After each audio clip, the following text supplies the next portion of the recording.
this one means more. Two of the biggest clubs in the league, and it's all about us, to be honest. You know, we're not going to stop playing our game. We're going to come here and attack. And possibly the biggest game of Uffy's coaching career so far. Last round, his team showed what they're capable of. Oh, that's a brilliant goal from Joe Lolly. But can they do it in the heat of a derby?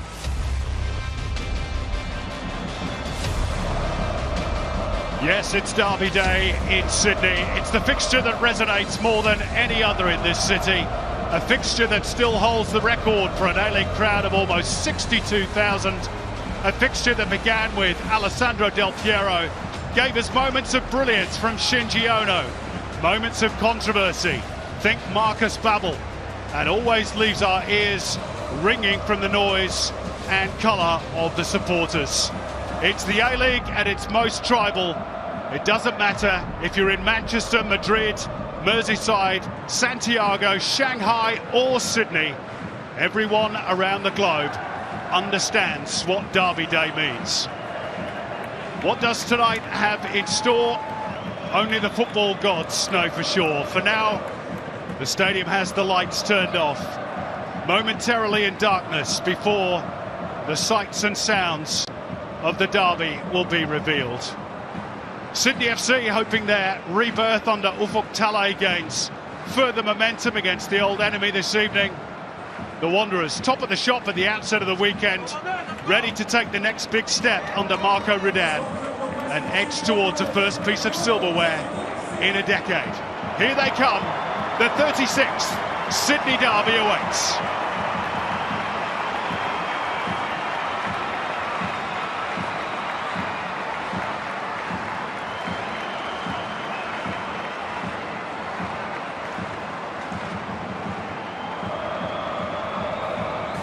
Here's the team news. Sydney go with an unchanged 11, which means there's no place for the available again Ryan Grant, who missed the trip to Adelaide due to the impending birth of his first child.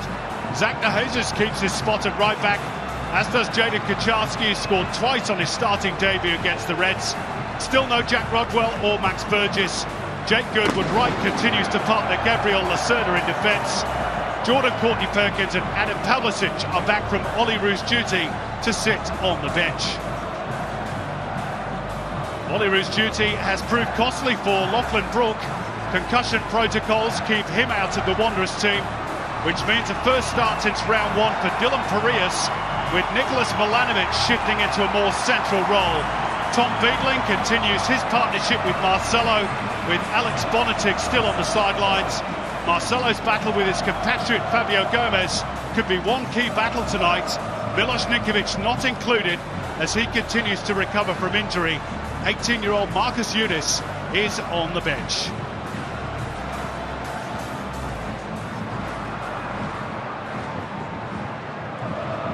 Well, it has been raining for most of the day in the harbour city, but the skies have cleared. The Cove Tifo read, "Prepare for the storm of Sydney." Quite an impressive piece of cloth, and it's going to be a very impressive sight, Allianz Stadium this evening.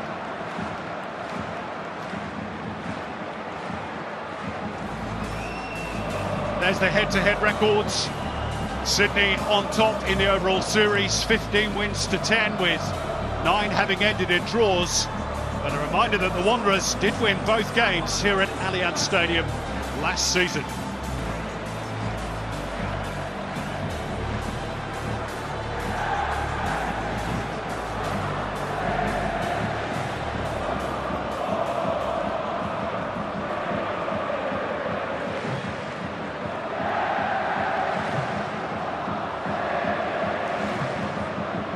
Last time they met, of course, was in the A-League finals when Sydney proved successful. Steve Corica was the coach of the Sky Blues then. Ufuk Talay has plenty of experience of these derbies as Corica's number 2. But this, of course, is debut as head coach of the Sky Blues. And he's got a good record against Marco Rudan, having lost just 2 of their 10 meetings. The two men, of course, were teammates and roommates during their playing days at Sydney FC. Referee tonight, Alex King, and it's all the ones in terms of the numbers. Match number 111 in the competition for the Queenslander. So the smoke is clearing, the noise is not. One end very staunchly red and black, at the other end all sky blue. What a setting for this derby tonight.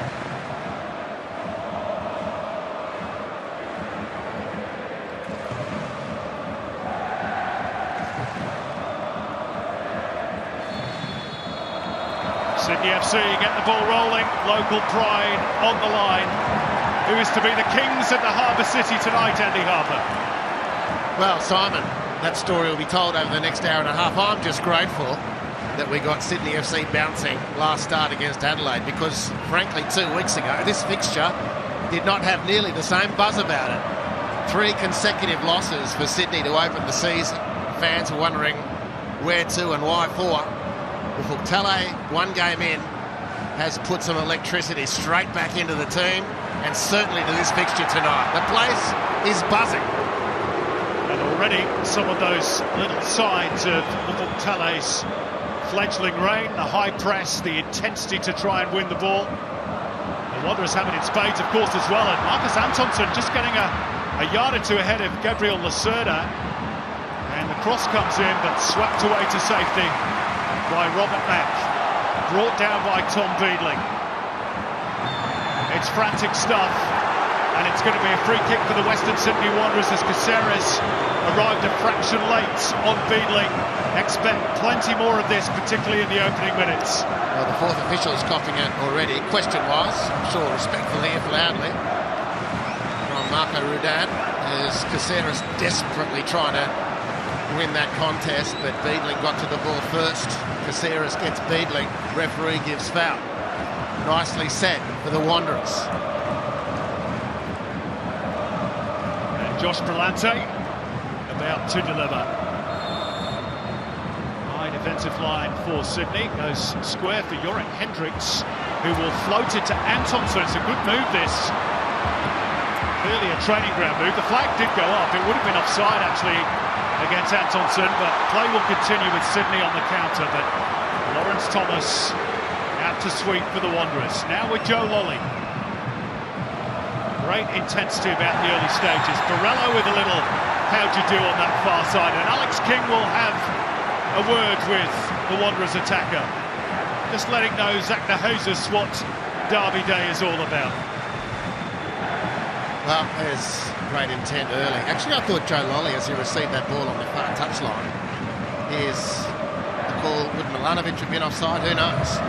Would have been an interesting replay. It was a nice variation. But that Sydney attack, as Lolly received the ball on the far touchline, I'm not sure that he wouldn't have been better off just rolling it further up the touchline. For De Jesus, it made a great run forward.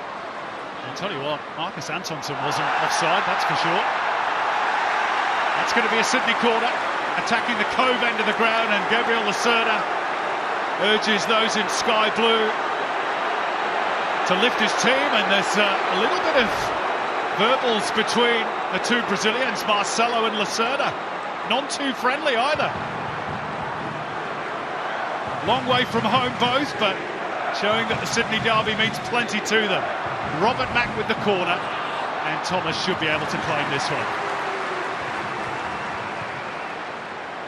Just shows you how the derby gets to you, no matter where you're from. Lovely release by Lawrence Thomas. Dylan Parias a little bit isolated, support arriving now. Here's Brandon Borrello, top of the box, looking to clip it towards the back post, where Tate Russell had made a lung-busting run down that right-hand side. Scored last week, of course, against Perth. Or last game before the international break. And he was in a good position to add to his tally there. It's a real plus for the Wanderers this season. The way Clisby on the left and Tate Russell on the right have joined the attack. It was a great little move. Super release from Lawrence Thomas to Dylan Parias. Wanderers looking really good early, causing Sydney a headache or two, even in these early exchanges. Gomez beaten in the air by Tom Beadling. We did wonder whether it would be the 2 Brazilians in direct opposition, Marcelo and Fabio Gomez. Looks as though those early duties at least have gone to Tom Beadling, and he's won a couple of those early exchanges.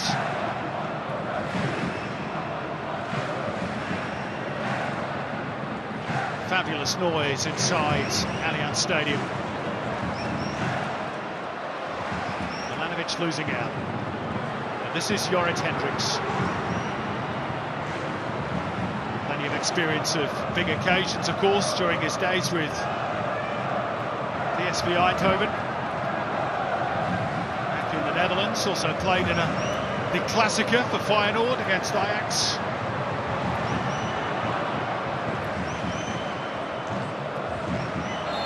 Offside flag against the Wanderers. And a chance for everybody to catch their collective breath. Ufuk Talay's imprint is already his sense on this Sydney FC team.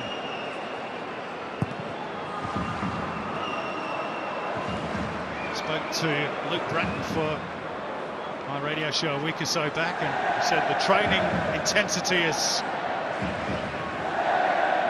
really tough under the new man. Reckons he spent most of it doing yo-yos. Here's Brillante. Good first touch by Barella, but he was clipped by Girdwood right, so it's going to be a Wanderers free kick. Well, a lot of doubt coming into the game whether Brandon would start. Of course, has flown around the world this week representing us in the World Cup qualifiers against Palestine. And he starts the match here tonight. He's been very dangerous, so too this guy, Milanovic. Hendricks was a great ball in it. Antonsson gives Western Sydney Wanderers the advantage. The free kick found a man unmarked at the back of the penalty area. The ball across was inch perfect, and Marcus Antonsson swooped to conquer for the Wanderers.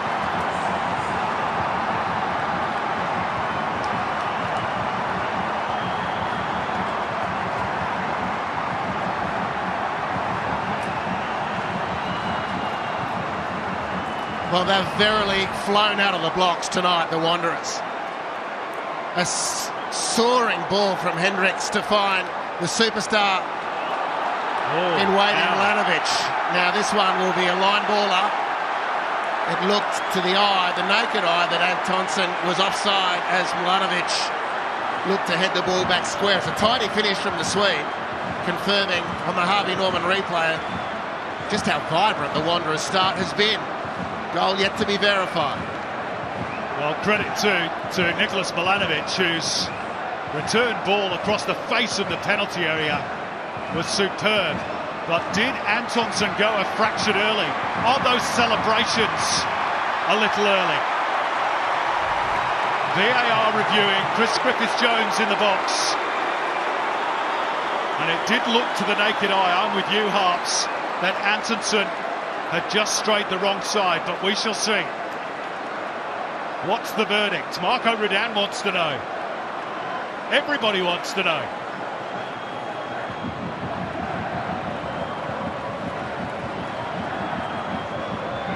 They're checking, is my interpretation of that message. I think Marcus Antonsson might suspect he was offside, but yet to be confirmed. They've got to draw the lines, get the protractors out. Well, at this stage, it's a reprieve for Sydney. It's taking a long time. And they're safe. Yep.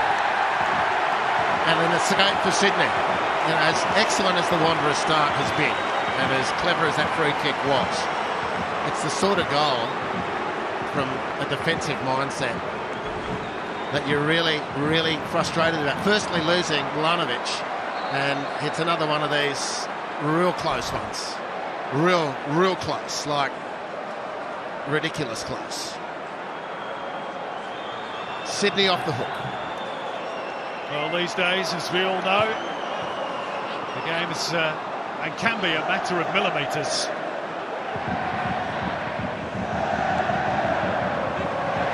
This time it's favoured Ufuk Talay's team. Can they profit from that? This is a strong run, and it turns Sydney FC a corner. Credit to Anthony Caceres. Oh, it's a powerful run from Caceres. We've spoken about it over the years. His speed and athleticism, it's not something that really receives a lot of attention, but he burst for 50 yards there and attracted the desperate defending of Josh Berlanto. Lolly's corner, Marcelo's header, brought down by Bratton. Sprayed out towards Lolly again. Still plenty forward for Sydney in this attack, but it needed better quality. Out by Clisby. Bratton again. Robert Mack, good first touch. Looking for the return. Russell intervenes. Back with Bratton for a third time. Going to have a pop from distance. And the deflection means another Sydney corner. Good response for the Sky Blues. Real good response, and he's such a beautiful striker of the ball, Luke Bratton. We don't see him shoot from that sort of range terribly often.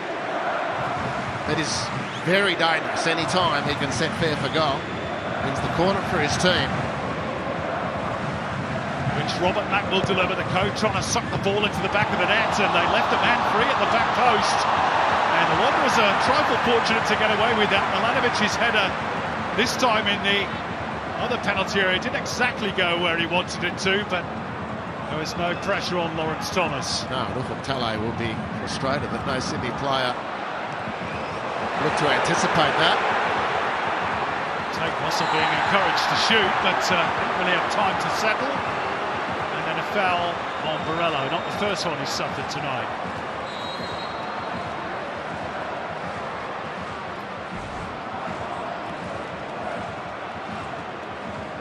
Sydney FC have conceded more fouls than any other team in the competition so far this season. And that free kick has again caught them napping down that left-hand side.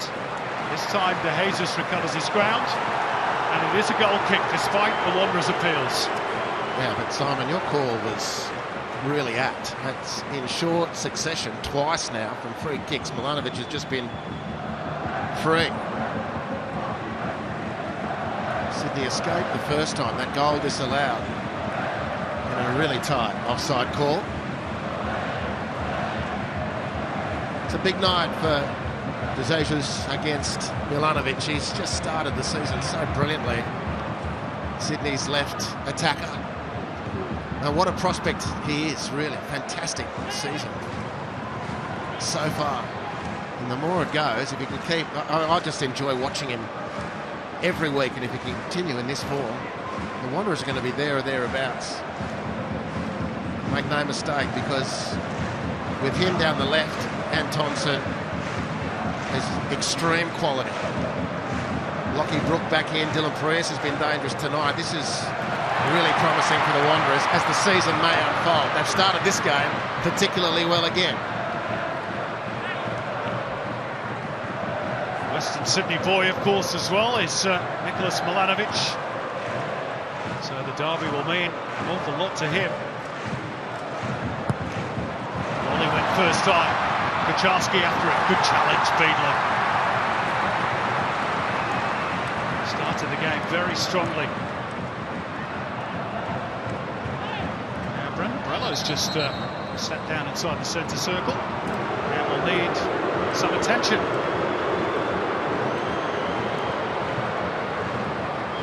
Has furrowed the brow of his coach.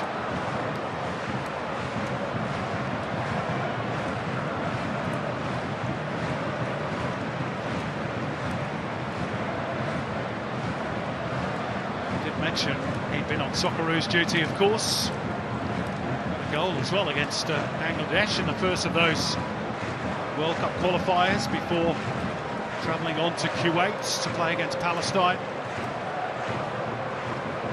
That's got anything to do with this current problem or not is unknown. Well, it's going to be good. Quick summation, quick chat with the coach. Has been fouled a couple of times, of course. Such a dangerous player. I'll give him a little bit of time to settle, see if he can. There's been no Wanderer replacement summoned yet. It's just a change of footwear he needs.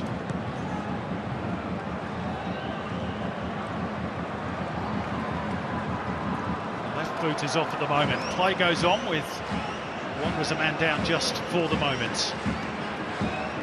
It is that left foot that's causing the problem for Brandon Borrello. Keep an eye on that.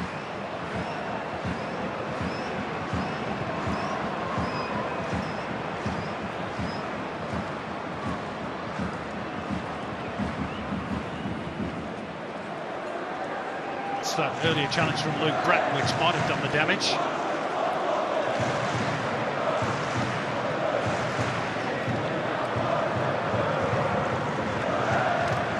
A chance for Sydney to exploit the fact that the Wanderers are a man short. Out came Thomas to fist away. Momentarily by Gertrude Reich, but Ute takes over, tries to float it over the top of Joel King, who was having none of it. Robin Mack, who's just helped his country, Slovakia, qualify for the Euros next year. So he's had a long journey to get back to Australia as well this week. Sarah's and Lolly not quite on the same page. And nodded out by Jack Clisby.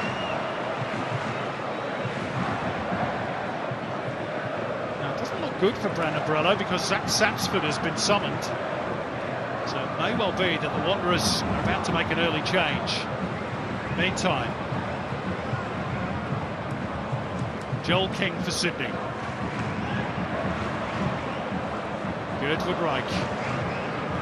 And now Lacerda. Scoop out to the left for King. Back with time.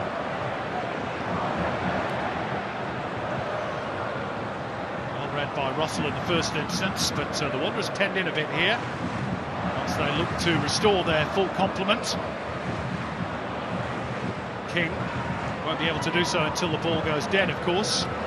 Jaden Kucharski let it come across his body and hits it very sweetly indeed, and just wide of the post. Yeah, big day this for Jaden Kucharski. He's outstanding against Adelaide. Scored 2. Zach Sapsford on.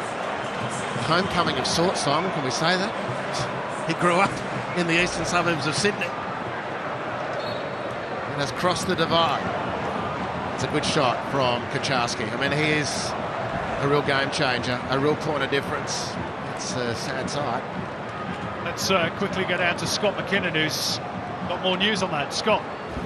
Yeah, look, he's an absolutely shattered man, Brandon Borello. When the physio came along and pressed on the top of his foot, like down towards his pinky toe, he winced. He was in a whole lot of pain, and he's obviously come off limping there, tried to soldier on, but he just knew with that pain it wasn't going to be a night for him. He took a couple of painkillers, but the decision had to be made. I'll try and dig a bit deeper and find out what's actually going on, but he's got the ice pack on it right now. Thanks, Scotty. Here come the Wanderers. Antonsen gets the touch ahead of the goalkeeper, Milanovic, and it's well defended in the end by De Jesus. And he had to as well, mind you.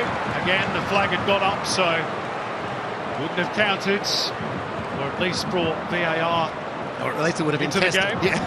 Yeah, I sense that Milanovic had just run offside. Well, there's Antonsen offside by the looks of that angle as well.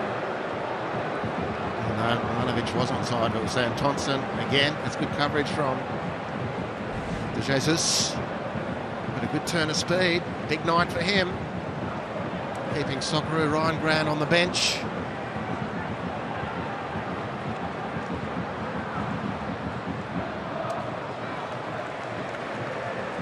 Off the head of Russell and out for a throw. Good to see Tate Russell back, enjoying his football once again. 527 days he was out of the game in that ACL, the dreaded ACL.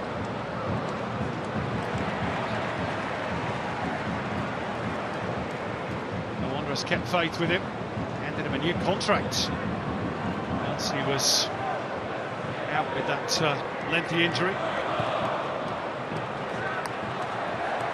He is repaying that faith at the moment.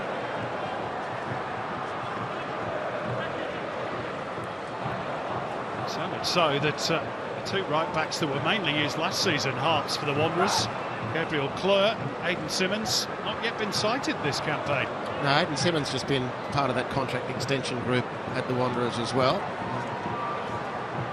But Clisby's game has gone to another level at left fullback, so it's going to be hard to displace him. He's had a great career, Jack, but he's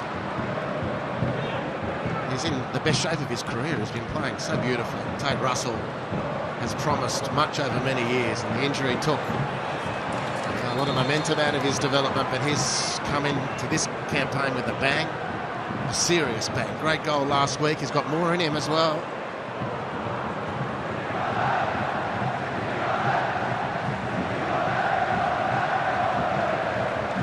Sent long by Redmayne, Russell underneath it. Russell has gone the Wanderers' way. Well, fast and furious start. The Wanderers clearly with the early measure. It's flattened out a little bit, since. Although you still think it's the Wanderers who've got the footprint most firmly set on the match at this point.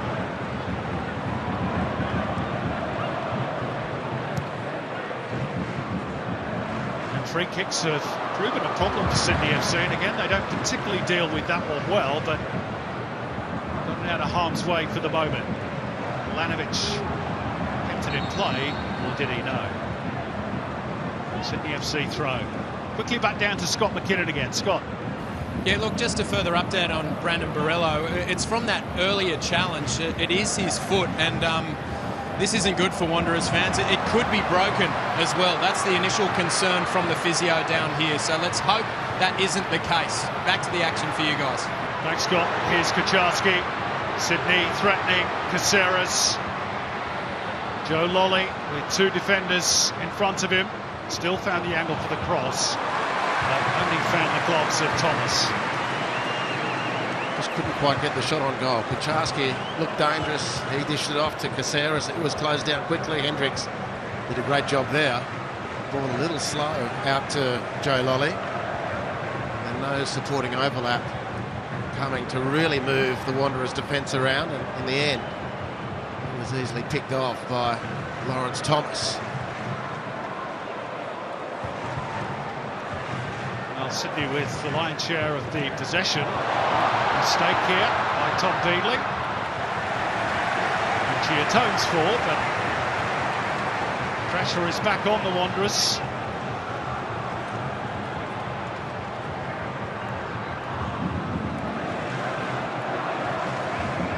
Ollie and Kucharski, of course, the two standout performers in that 5-1 win over Adelaide for Sydney. Here is Joe Lolly, 2 goals and 2 assists that day for the Englishman.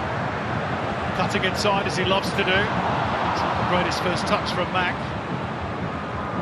We'll clip it back post, and well, they're in full stretch there, Sydney. Still alive for them, but Gomez can't reel it in.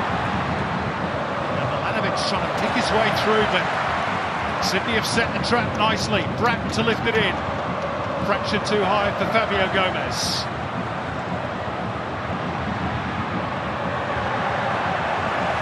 A Sydney FC throw. Well, that's good sharp work from Gomez, but the Sydney fans needed him to be sharper in the penalty area. Kucharski did so well as that ball went over to the far post. He volleyed it back across. Sydney couldn't get onto that effort from Kucharski, but as it came back to Gomez, he was a little heavy-footed. This is a better spell of pressure for Sydney. Just keep their foot down for the next couple of minutes. Eke an advantage here against the Wanderers. King plays it out towards Robert Mack. Caceres. Bratton just eyeing up that open space for Jesus on the right-hand side. Opted against it. They go centrally. Caceres, little ball pass, or at least that was the intention with Gomez. Hendricks brings it clear for the red and black. Jesus out for Lolly. Didn't quite work out for the Sky Blues. Dylan Pereira's pace will be a problem for Joel King.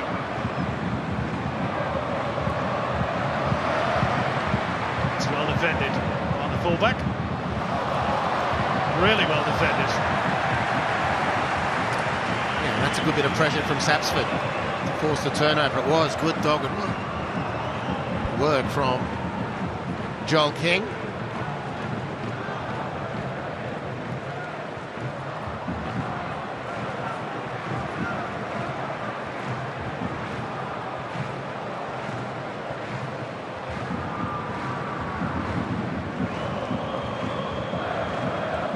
does not look particularly good, does it? You heard the words of Scott McKinnon. The fear is that foot might well be broken.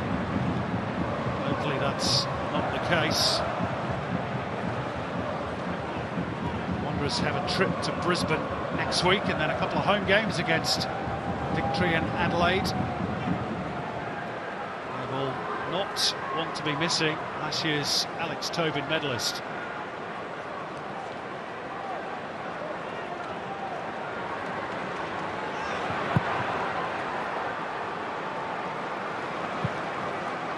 Too high for Lolly, who was under pressure from Clisby.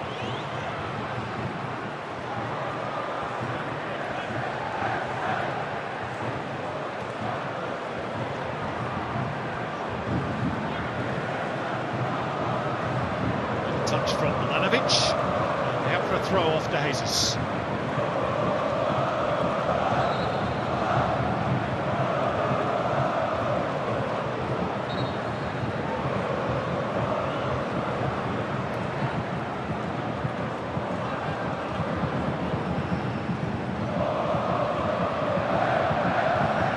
Touch by Hendricks, into the box it comes, Antonsen looking to peel away from his marker. He succeeded in spooning the ball up in the air. His goal robbed off for offside as early as the 7th minute. As the Wanderers made a better start on the two. Sydney have come back into it. A little clumsy by Fabio Gomez. Marcelo.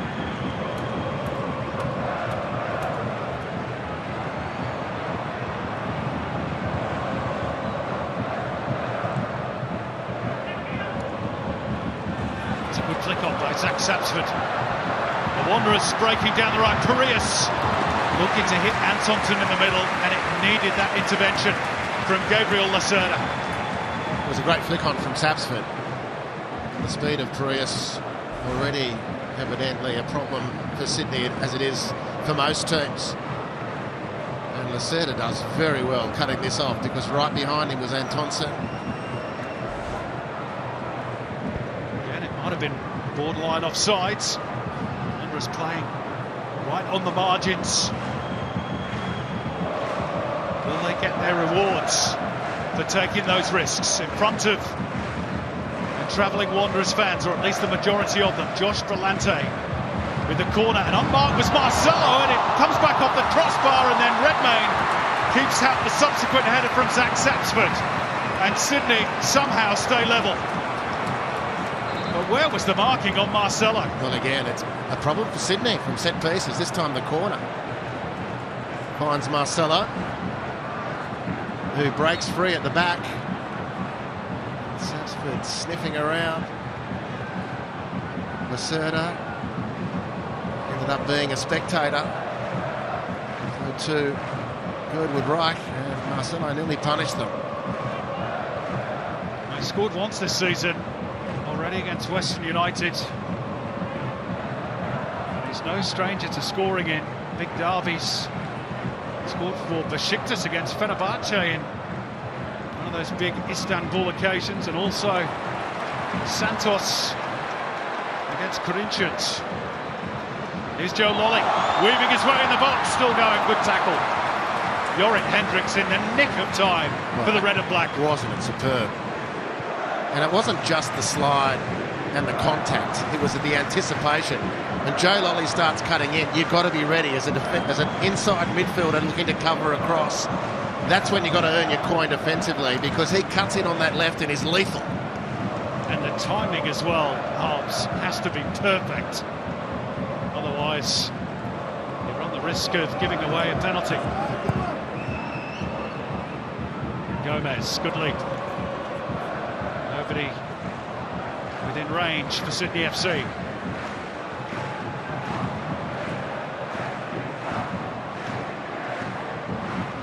Almost half an hour played. Wanderers with one goal ruled out. Jaden Kucharski with one shot that flashed just wide for Sydney.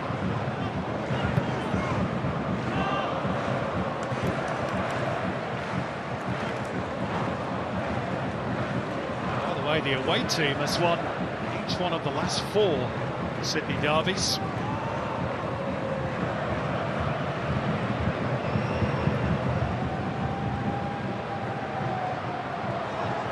Whether that will help the Wanderers tonight, who knows?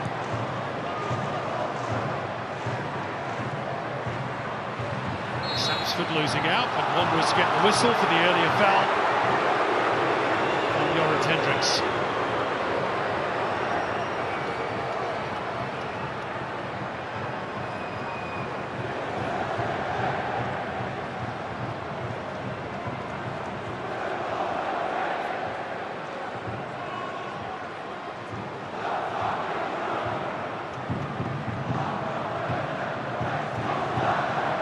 Release from Lawrence Thomas, finding Jack Clisby in space, and equally he's trying to pick up Antonsson, still might drop for Parias. And in the end, Sydney again a little bit fortunate to get it behind for a corner. Yeah, real fortunate, not at all convincing. As that ball was coming across, you got more than a sneaky feeling that it was going to skid towards Parias as in on goal. And they rather fortunately get out of that one, Sydney. Can they defend better from this corner? Last time they had this scenario in front of them. Marcelo's free at the back post and hits the crossbar with a header. Let's see if Sydney FC have learned their lesson. The backdrop of the red and black block. Looking to try and suck the ball into the back of the net. Brillante's delivery again towards Marcelo. This time a little bit too high. Oh, and then Clisby was barged into. I think it was probably accidental, but there was certainly contact by Joe Lolly, and a free kick in a good situation for Western Sydney Wanderers. Very good. No, I agree with your summation. He lost where he was, Joe Lolly, and then turns the ball. There he is. He's lost where he was, and the ball's sort of within striking distance. I'll see if I can tow it past him. Skids away out of his reach, and then he just accidentally, but still illegally, clatters into Jack Clisby, and this is a very tasty position for the Wanderers.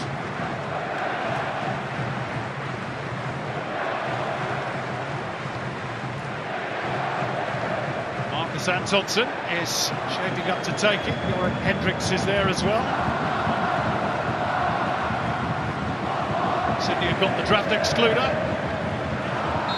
behind that wall of 3, just in case they try the sneaky. Antonsson's run away from it. Jorrit Hendricks to try and tee a teammate up. In the end, Sydney get it away, and it's rather tamely back in by Clisby. I thought Antonsson was going to have a go there.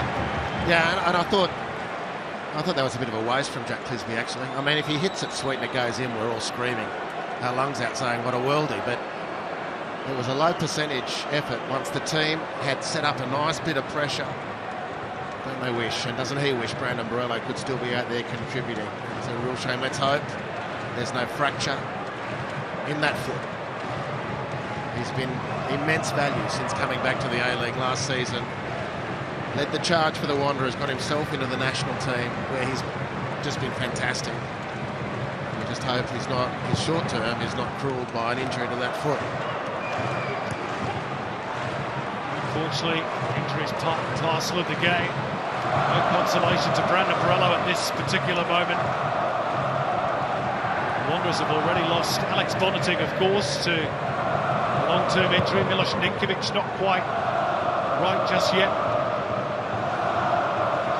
One or two problems starting to stack up for Marco Rudan.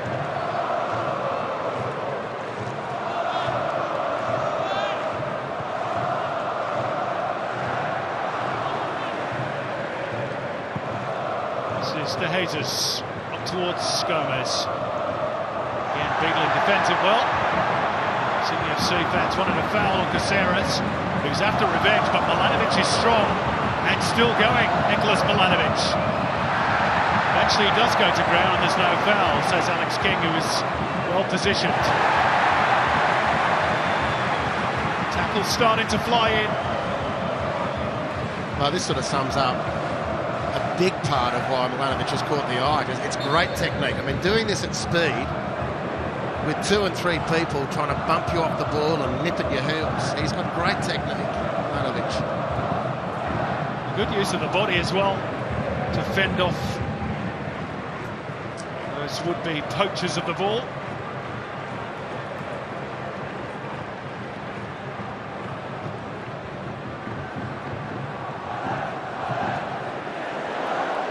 Strong header. My good would right, but here come the Wanderers again. Take Russell. Just a little slip by Perez, which meant Russell had to think again about playing the ball forward early. Marcelo. Over the head of Goodwood Reich.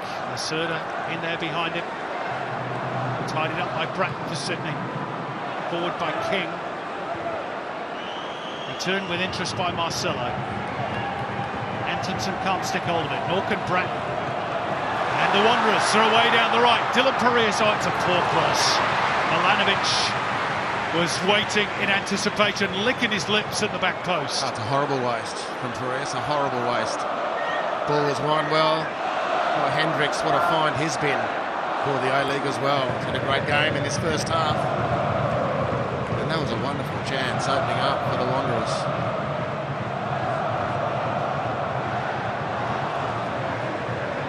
Bratton has sat down on the Sydney Football Stadium turf and is going to need a bit of attention.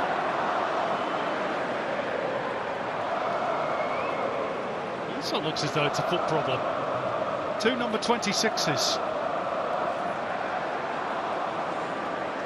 I'd say that was that last changeover of possession where the Wanderers were away. And talking of the Wanderers, number 26, Brandon Borello, even though he's on crutches, still out to offer a word or two of advice to his teammates during this little break in play. Still got a part to play, even if you can't run.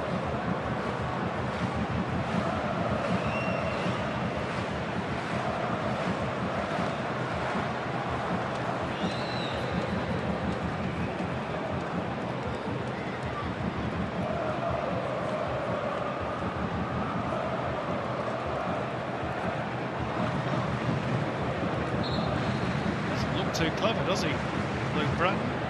Limping rather heavily. Scenes in the stats, always great on Derby Day.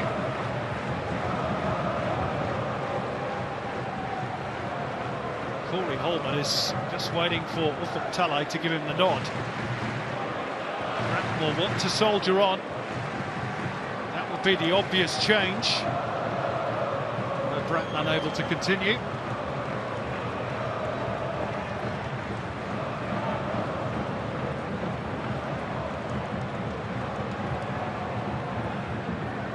Sat back down for the moment.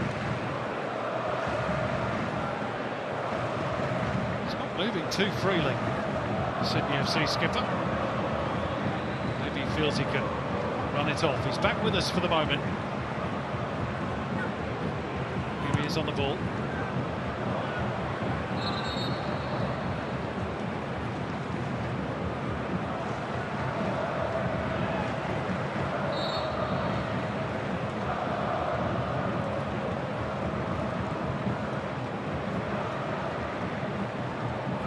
Clisby. Turn ball from Milanovic. So Clisby a bit short. He did well to retrieve that.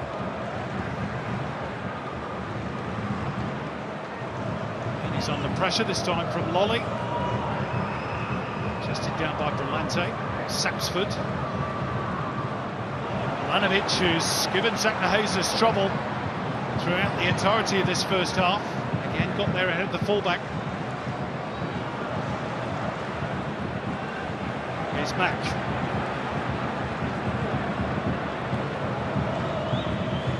Joel King.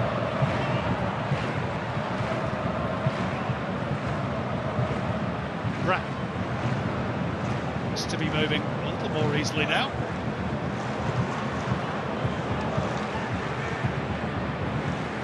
Goodwood Reich. Stepping past Sapsford with ease. Grown up in the same Sydney FC Youth Academy system. Joel King. Nice shape on the cross, a fraction too high for Kucharski. Here's Joe Lolly. He really didn't get hold of that one at all. Jeez, did he stub his toe? Scuffed the ground on the way through. It's a beautiful ball from King. Look at the space for Joe Lolly. Onto that beautiful left foot as well.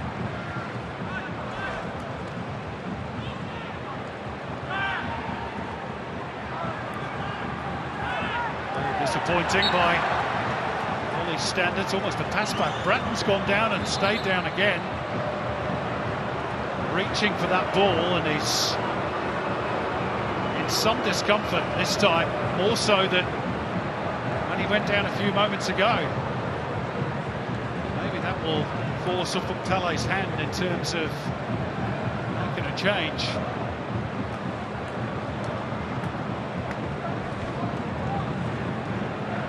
There's the foul on Sapsford.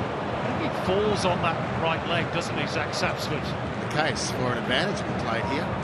As well, the ball's bobbled out to Hendricks in space. With Sydney stretched, maybe an advantage could have been played, but it hasn't been. Now we have to see, there's the weight falling on Luke Bratton in the wars at the moment. Luke.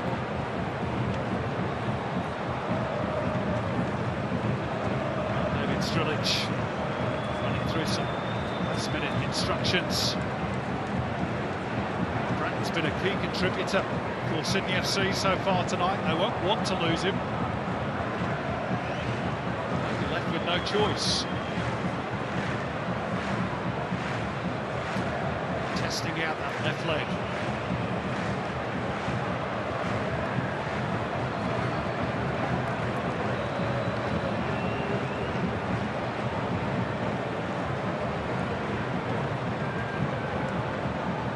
Discussion between physio and Sydney FC skipper.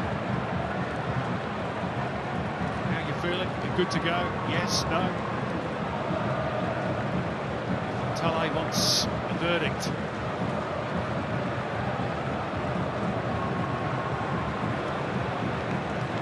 He's giving his coach the thumbs up.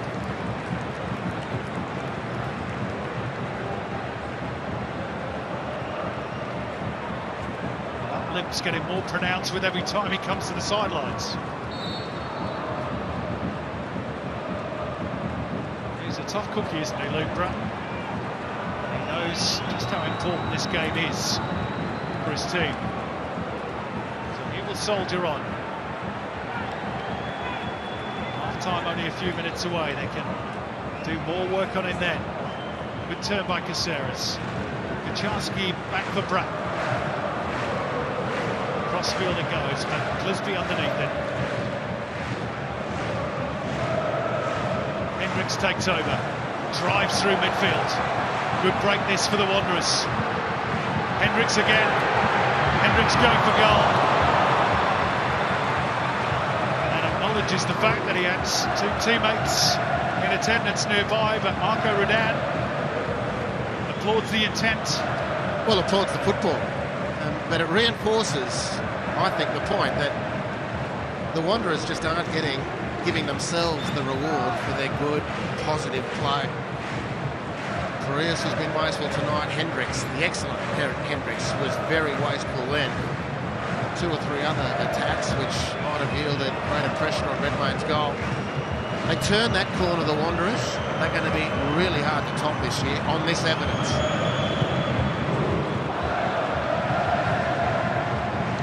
Defensively, of course, they're strong. They've conceded just the 2 goals so far this season, both against Newcastle. No, They fought back to claim a 2-2 draw. You're just looking at Marcelo. He's just a beast, and there's no one in Sky Blue who wants to go near him. Lacerda got into a verbal with him. Ball's broken kindly for Russell as he got the legs to get clear of Girdwood. Right, not quite.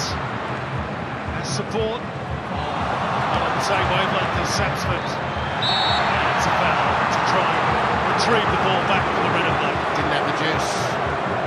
Tate didn't have the juice. Zach didn't realise it. Zach Sapsford.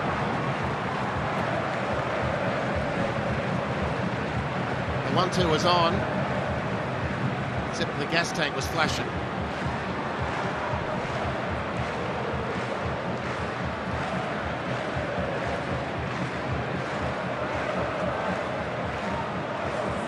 First half stoppage time we go, a minimum of 5 minutes to be added. 2 and 3 stoppages, of course. 1 for Barello, 2 for Pratt. Loses out to Sapsford, but he's on the ball again now. And quickly switches the ball over beautifully for Joe Lolly, who goes for goal, right-footed, and it's palmed away by Thomas. Good stop by the Wanderers custodian, who's been otherwise pretty well protected so far tonight. Quickly taken free kick, Dylan Parias is away. Offside flag against the Wanderers. Still Parias, can he find the angle? Not quite. And Sydney will look to turn defence into attack. Steal a first half advantage. Kucharski. Away from Russell, but not Brillante, but it is going to be a Sydney corner. Well, they win the corner. I thought Robbie Mack had steered the ship the wrong direction. He should have gone, I thought, for Joe Lolly, who just moments earlier had tested Lawrence Thomas with a much more convincing effort. Anyway, they get the corner, Sydney. The troops, particularly the tall timber, heading forward now. Lacerda, Fabio, 2 good targets.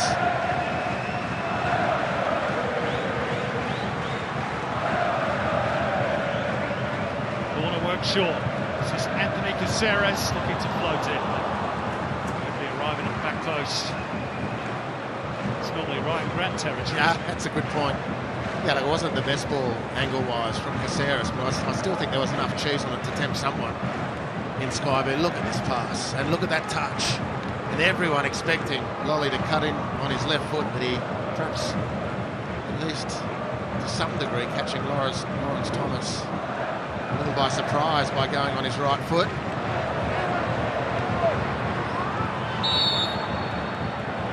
Sydney are going to get the whistle. Alex King just waited for a moment to see if any advantage would accrue. Just inquiring as to whether Luke Pratt is okay. He's had a good first half, the ref. It's been pretty hot here tonight. Really hot. And it's still hot. And it hasn't gone over. His management of this has been excellent so far. Just in case you're wondering around the country, Arms is not referring to the weather. It's just been pretty grey and pretty grim today in the Harbour City. The chilies have been the theme, haven't they? That's what you talked about in pre-game. Sapsford. Hendricks couldn't quite take it in his stride. Robbie Mack. Looking for Kucharski, but Marcelo is there. Brillante. Russell. Shut down quickly by Mack. And it was a good chase from Fabio. And I'd just be getting, if I'm awful Taylor, just a little bit more physicality after Fabio. I mean, the Wanderers should be as scared of him as everyone in the league is of Marcelo. And he's dominated the back line for the Wanderers, been outstanding. Beadling's been very good for Western Sydney as well. Serda getting goal side of Antonsen. Seeing the ball out safely for a corner.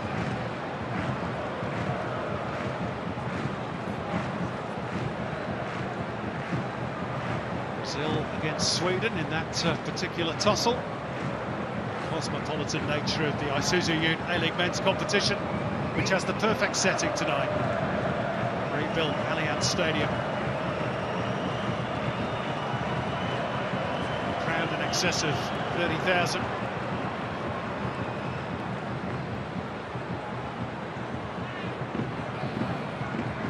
But that was better. It's taken 49 minutes for someone to actually beat Marcelo in a challenge. And the next thing is for Kucharski just to sense the space a little better around Fabio. I think he's been a little...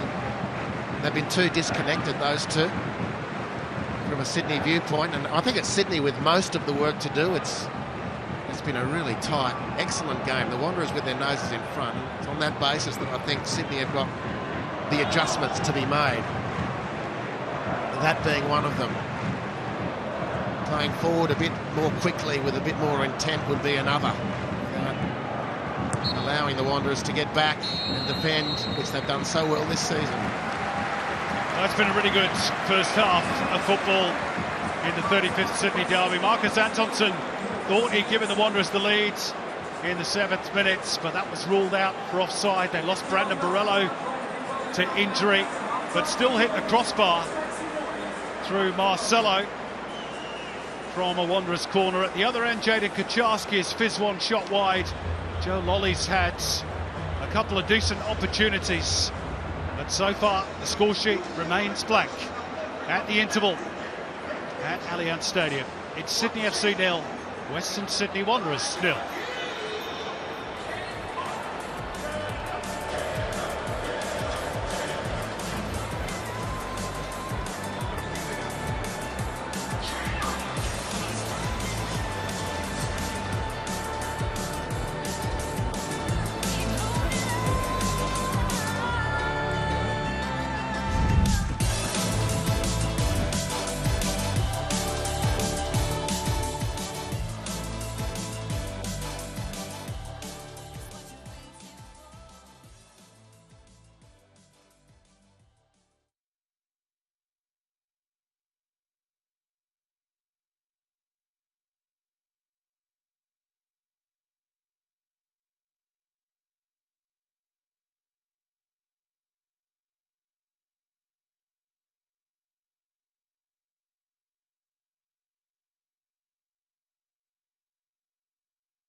It's at the heart of every Macquarie University degree. It means you can combine virtual and on-campus learning and personalised your degree. It means courses for created by industry leaders and degrees with built internships. When you're powered by our collective, you get the experience you need to get ahead. That's you to the power of us, Macquarie University.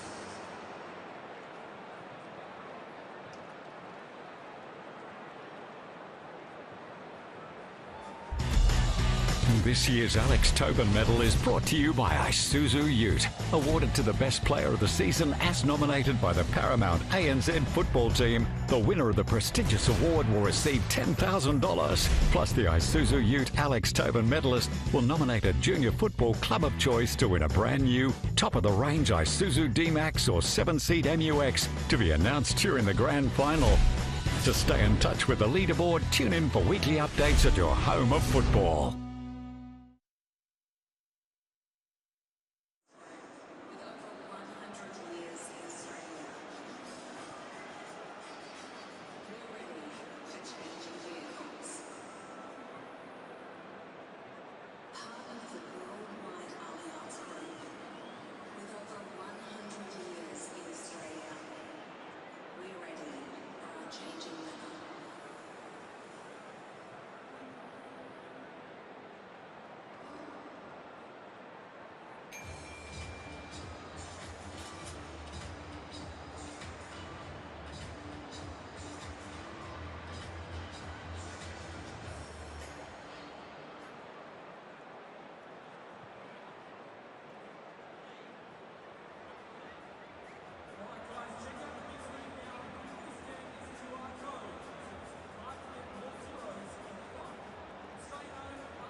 Well, that is the scene.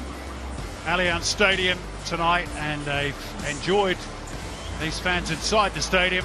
Pretty entertaining first half, but no goals as yet. The Wanderers thought they had one to cheer, of course, when Marcus Antonsson netted, but those celebrations were curtailed by VAR, who ruled that the Swede was offside. The Wanderers first back out ahead of the resumption of the second half. Marcus Antonsson has one goal in the A-League so far, scored against the Newcastle Jets. Lawrence Thomas has been fairly well protected. Just that one save he had to make to deny Joe Lolly. At the other end, they've found Sydney FC pretty resilient. This derby on a knife edge heading into the second half. Luke Bratton is back out for the second half. Had to have some attention on a couple of occasions in first period. Fabio Gomez has not got an awful lot of change out of Messrs Beadling and Marcelo. And we'll hope for more in the second half. Half-time change for Sydney FC. Little Tale has gone for some experience. Ryan Grant to replace Zach De Jesus at right fullback. It's his 28th Sydney derby. Nobody knows this fixture better on this field than Grant. A new father, of course. So the Wanderers get us back underway. Sydney might have had more of the ball in the first half, but Wanderers, arguably, Andy Harper, looked the more dangerous of the two. Yeah, I think so. It was a really tight game, a thoroughly enjoyable first half. I think in the talent, in the chances table, it's the Wanderers who edged it.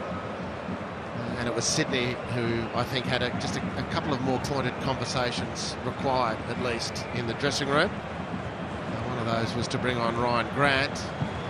De Jesus did well, 17 years of age, and hold his head up. Very boisterous and dogged performance in that first half against one of the form players in the competition. Maybe the experience of Ryan Grant will just help that back four, which struggled to contain Wanderers at times. And, the other end of the field, Tallow will probably be looking for a little bit more out of the likes of Robbie Mack and Joe Lolly, Fabio Gomez, Jaden Kucharski. Certainly. Well, again, Lolly's looked the most dangerous, and when Sydney have been able to fire the ball out to him, really all bets are off. Anything could happen. It's usually so dangerous. Unfortunate rebound off Grant favours the Wanderers, but Milanovic can't make anything of it. Grant punches it down the line, seen out by Beadling. But Tallow would be just looking for much greater nuisance value out of Jaden Kucharski. Wonderful young talent, very exciting player. He buzzed around against Adelaide, found lots of space between the lines, but found it more difficult tonight against the Wanderers. Here's Antonsson, slightly behind Sapsford, which allows Kucharski to poach the ball. And in turn, Hendricks does likewise. Now with Lacerda. Grant with time to turn. Lolly has to go first time. And is flattened by Clisby. Sydney FC free kick.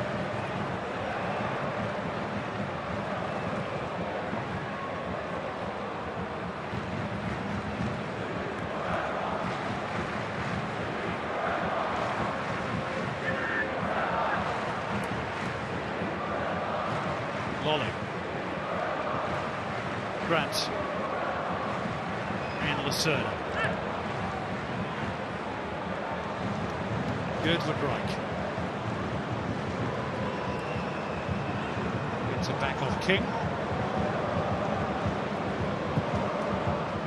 Bratton looking to loop it over the top of Russell, but it's a little too heavy on the release.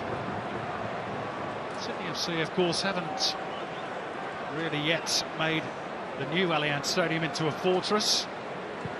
It's 5 wins from their 14 home games at the newly rebuilt venue. Beaten here by Melbourne Victory on the opening weekend of the season. It's their first time back here since, as Piraeus gets away down that right-hand side. Big chance brewing for the Wanderers. They're going to get a corner, might have been more. Well, it's a beautiful ball through from Sapson. Been really good off the bench. Big hole to fill with Brandon Barella going off. That's a lovely weight on that pass. In behind Joel King, and Piraeus might have done better. Good with Mike. Brown still up nicely. Concedes the corner. More trouble for Sydney. It could have been worse. Hendricks sends up the signal. Marcelo looking to attack at the back post. That's the area it goes to. Misses out, Marcelo. And who did it come off last? It's a Sydney FC defender. In fact, the Wanderers are appealing for handball. They're going to get a corner, and they want more than that. Yeah, I will be having a look at it. Alex King has a nervous look to the big screen. Arm is out. Does it glance off the arm of Caceres? Certainly hits his head. Corner confirmed. Let's get on with it, says Alex King. Makes it plain for everybody to see. Good refereeing. The outswinging corner. Marcelo! Well, again, he climbed really well, the Brazilian, and got clean contact, but it was straight at Redmayne. Really clean contact. I mean, this is a huge worry for Sydney. We've got Fabio and Lacerda. Fabio's not there, maybe he should be. And Gabriel Lacerda is just beaten. Point blank. Clean header, but a comfortable save for Andrew Redmayne.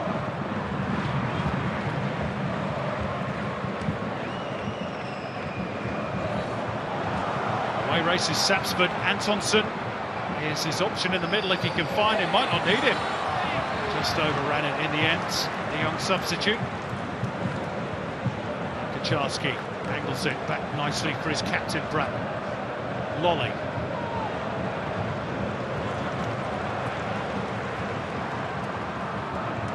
Joe Lolly again. 1-2 with Mack. Oh, and the challenge is a fair one by Russell. Sydney FC's turn to appeal, although not too convincingly from the players at least. No, it was just great defending from Tate Russell. It was a beautiful give and go from Joe Lolly. Caceres putting him through. Excellent defending from Tate Russell. Excellent. Clean challenge. But it's good attack too. That's really positive play, that from Sydney, and Joe Lolly leading the charge. Here's the corner. Max delivery. Out by Milanovic. Oh, there was a high foot there by Hendricks. Sydney FC get the whistle. Hendricks thought it was harsh. You could see the way that Bratton sort of pulled out here. I'm not sure he did actually, but that boot was certainly high.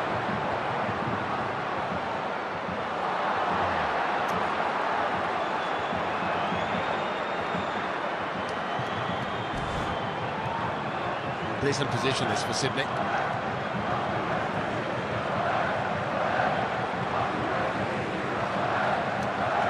Sydney attacking the end of the ground where most of the Wanderers fans are situated.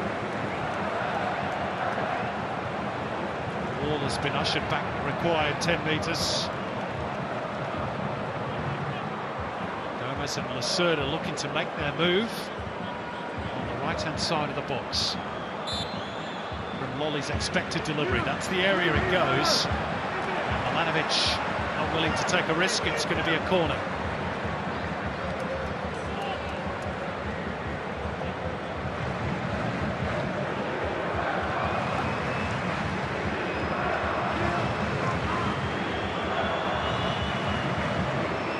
Goes the signal from Joe Lolly.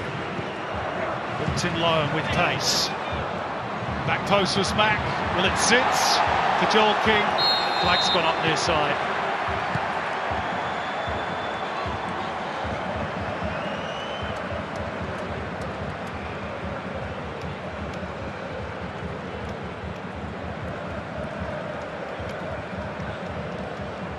Deadlock remains.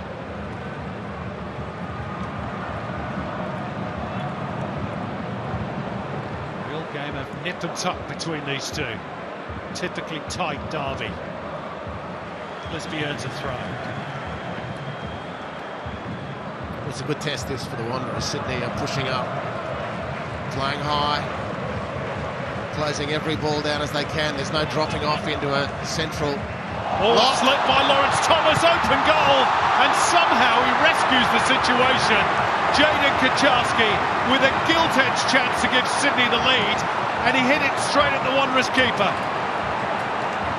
Absolutely extraordinary. He had all the goal to aim at here, Jaden Kucharski. Well, he could even take a touch. I mean, credit Lawrence Thomas, who's escaped the blushes, but he can take a touch, he can get that on the ground and pick his spot. What a chance for Sydney. And in games as tight as this, you've got to take those. Well, Sydney had a let-off in the first half, perhaps, with the offside decision when the Wanderers thought they'd scored. The Wanderers have now seen Lady Luck smile on them.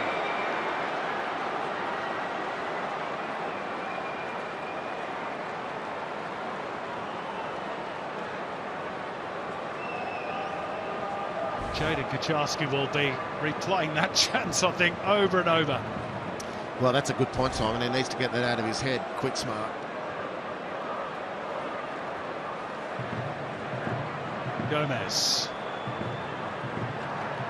Saris didn't have full control of it. Too strong from Zach Sapsford. Pulled into action early, the former Sydney FC junior, because of that injury to Brandon Borello. Of course, a good point perhaps made by the panel at half-time there. Brandon Borello's participation in the Asian Cup perhaps under question if that broken foot is confirmed. For sure. Here and now, I think Sapsford has done really well deputising for the Socceroo. Yeah.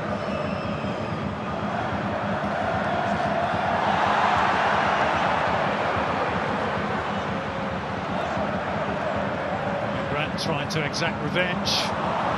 Sydney have given it away, and the Wanderers have got the numbers here. It's a good intervention by Joe Lolly. The game is on a knife edge. Who's going to take the opportunity?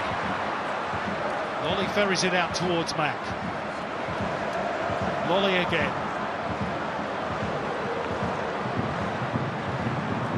Wanderers have retreated back with numbers behind the ball now. Caceres.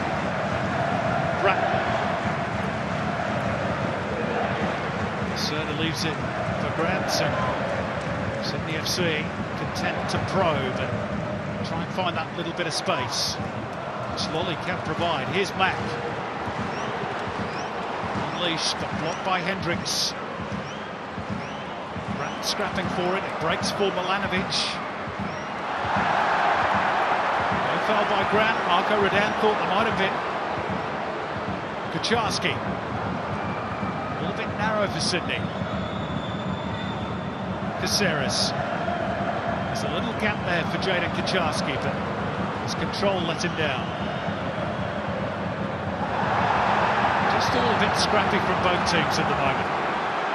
Yeah, well, the arm wrestle continues. And Kucharski just a little bit flat. In those moments where he can get the ball, is not his usual sharp self. Let's quickly go down to Scott McKinnon. Yeah, here with Brandon Borello on the sideline. He's just yelling and screaming at his boys. First up, mate, the foot. How is it? Do you know what's happened? No, I don't know yet. It's just one of those things gets caught under a tackle, and yeah, don't know if I heard a crunch or not, but we'll see how it goes. You look like you're in a lot of pain, especially when the physio touched on the top of the foot. Is the concern a break there? Hey, that's a part of the parcel of football. It could be a break, it could be nothing, but yeah, definitely a bit of pain there, discomfort. But you know what, the boys have trained all week without me. They know exactly what to do. You know, it looks like Sydney has a bit of the ball at the moment, but yeah, it's just a bit of hard work and graft now. Mate, keep yelling and screaming. Cheer your boys home. Cheers, mate. Thank you. It's a good point that Brandon Borello makes, that the Wanderers did train all week without him. want to play without him. Here's Robert Mack. Sydney on the verge here. Mack. And he got it on target, but not the pace nor precision to beat Thomas. What I like about Robbie Mack is in those situations he's always looking to turn a defender and get a shot on goal. Certainly the balance of power is swinging towards Sydney. It's been a good second half by the home team.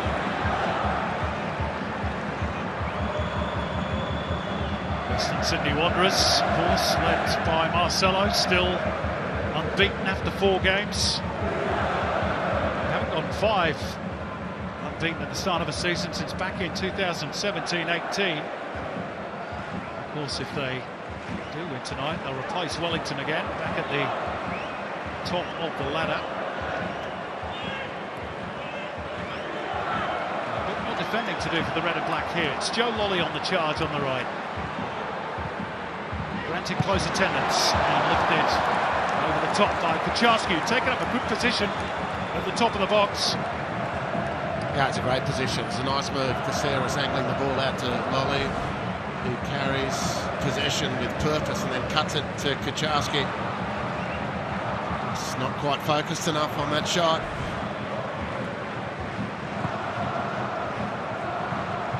Here's Parias. Awkward one to control.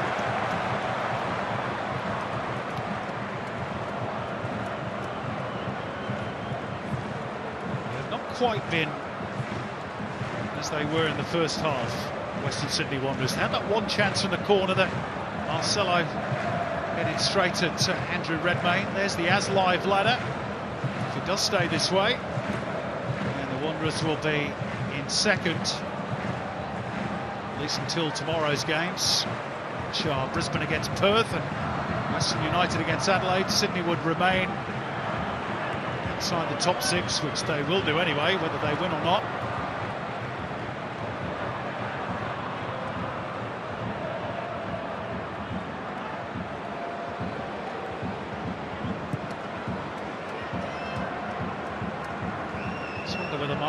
Is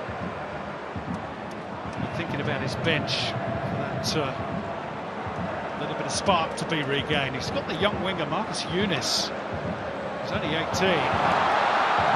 Now Kucharski's got away from Marcelo and is looking to lift it into the corner, and another chance goes begging, not just for Sydney but for Jaden Kucharski, which might be his last contribution.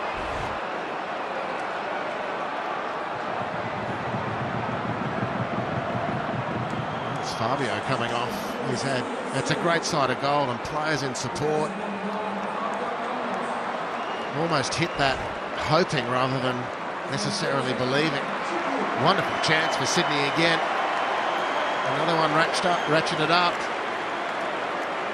Here's that change for the Sky Blues. Fabio Gomez to be replaced by Patrick Wood. Not quite his day today, Fabio Gomez. See if Pat Wood can do any better. He was very good, of course, in the Australia Cup. Patrick Wood has largely played second fiddle to the Brazilian for that number 9 jersey since the league campaign got underway. Now he's got his chance. That's handball. Kucharski, maybe offside as well.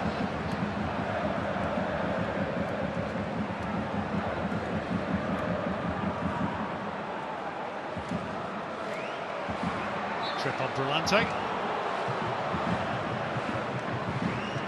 Football gods are pretty fickle, aren't they, Hearts? Jaden Kucharski, 2 goals and an assist against Adelaide. He's had a couple of good chances tonight, but just not quite gone his way. Well, 3 this half. He just has got that look in his eye tonight. The fog can clear quickly. Gets another chance, you'd almost back him in. But he's had 3 really good sights at goal. Certainly for a player of his talent, really exciting player, confirming all that with that contribution in Adelaide last start. Now, Alex King got to think about that, but eventually decides it's a foul on Clisby. He's briefly allowed Sydney to play on. He had a little think.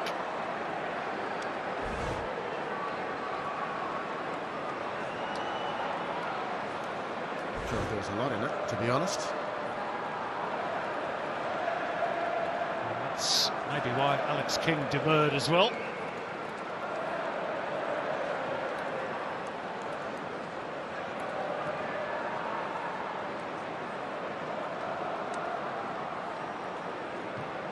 Marcelo. No problems for Joel King. Bratt. Serda. Out towards Mack.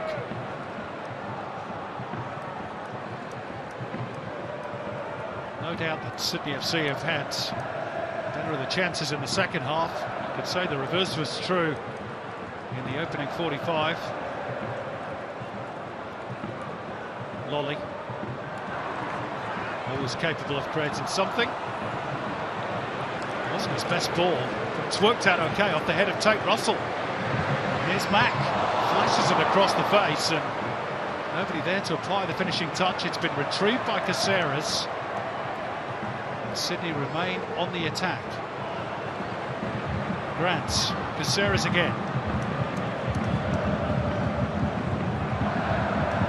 Pratt.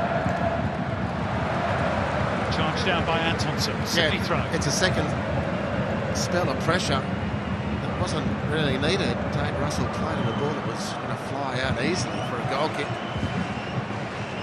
Sydney, you come again because of that intervention from Tate Russell. This is Pat Wood. Easy gather for Lawrence Thomas.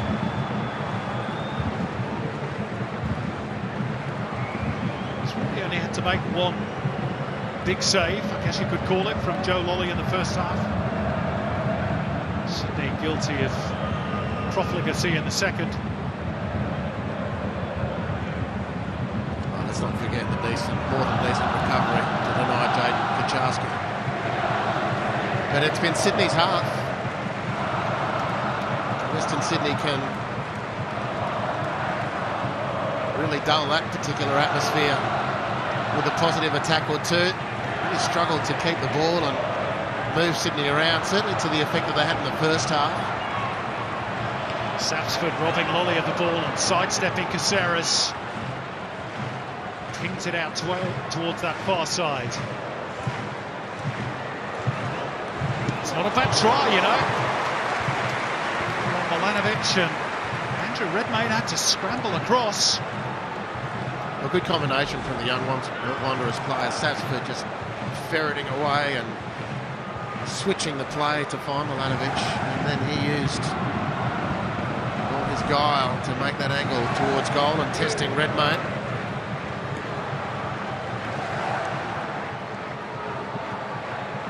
Well, Marcelo's had a couple of opportunities from these corner kick situations. Brelante's delivery, and Marcelo's there again with clean contact, but can't hit the target, and he's frustrated. Yeah, well, he found Redmayne the last time he got free. That was ages ago now. He had that corner header, and this is a dominant position again, won by him, just leaning slightly backwards.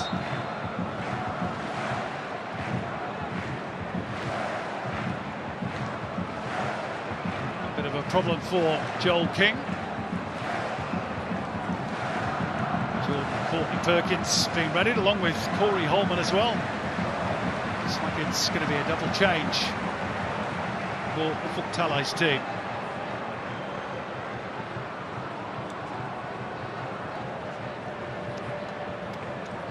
Courtney Perkins, who's been away with the Ollie Roos, those friendlies against Qatar and Saudi Arabia.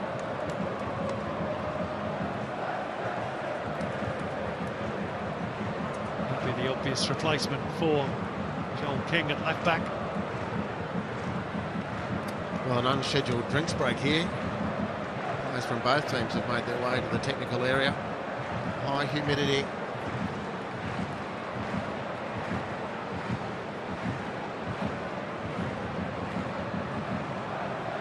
And taking on the fluids.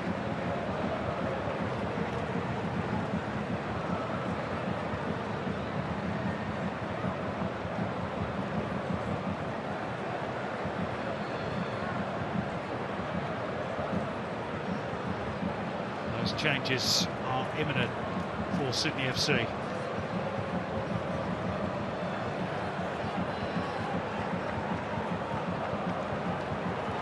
Kachalski's going to be withdrawn. Corey Holman will probably play alongside. I imagine Luke Pratt with Anthony Caceres shifted a little bit further forward. And Jordan Courtney-Perkins, like-for-like swap with Joel King.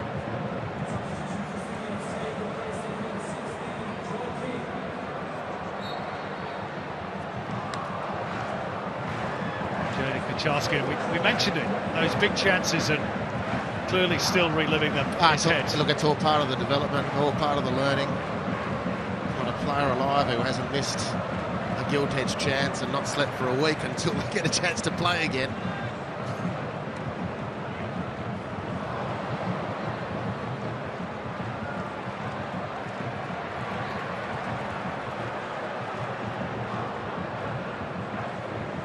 To say in the moment, but you can treat triumph and adversity in exactly the same way, haven't you? But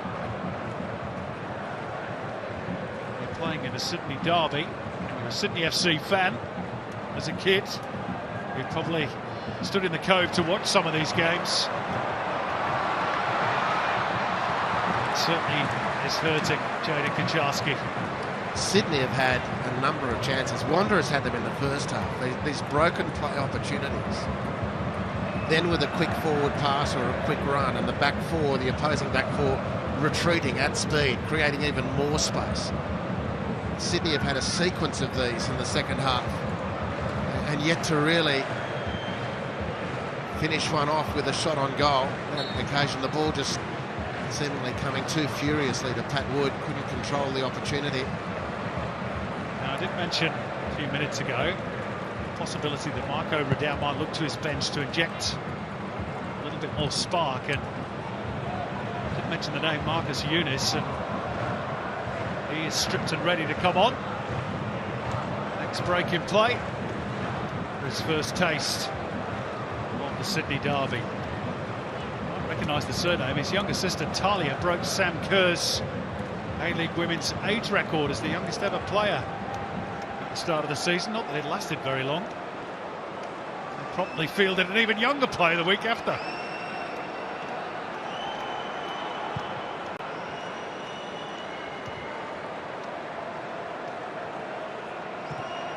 Maybe that's what the Wanderers need. For all that, they've had a couple of good sights of goal from set pieces, courtesy of their captain. He's on the ball here, Marcelo. Russell, Milanovic, switch inside, and Antonsen got a flick on, and Zach Sapsford's away here. Big chance for the Wanderers. Sapsford against his old club. VAR's not going to rule that one out. And he says to the Cove, that's what you're missing. 1-0 Western Sydney Wanderers.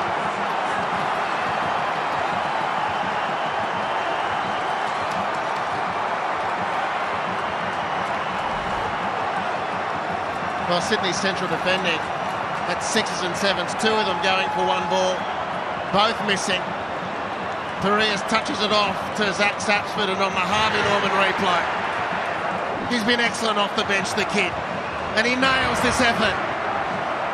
And he would have spent a weekend or two in the Cove, I'm sure. And he drives a nail into the heart of those people. Onto his right foot, back of the net. It's a searing finish. That's how you take an opportunity, Zach Sapsford. Well, it's his first goal in the Isuzu Ute A-League Men's competition. Marco Redan punches the air in delight. And your mind goes back to last year's derby, and Callum Neuenhoff, another former Sydney FC player, former Sydney FC junior, scoring against his old club. Lightning has struck twice. And the recent historical trend, Simon, of the away team winning the derby. Not that they've won it yet, but they've given themselves a good platform to do so. Courtesy of this man, Zach Sapsford. That's a great test, this, for Sydney. The whole game's been a good test for Sydney, but can they dig something out of this? Been a good second half from them. If they'd gone behind in the first half, you probably could have taken your cap off and said fair play. They've been the better team of the two in this second half. But it's the red and black half of Sydney which is bouncing around at the moment. What a moment for Sapsford. He's a tiger, a real tiger.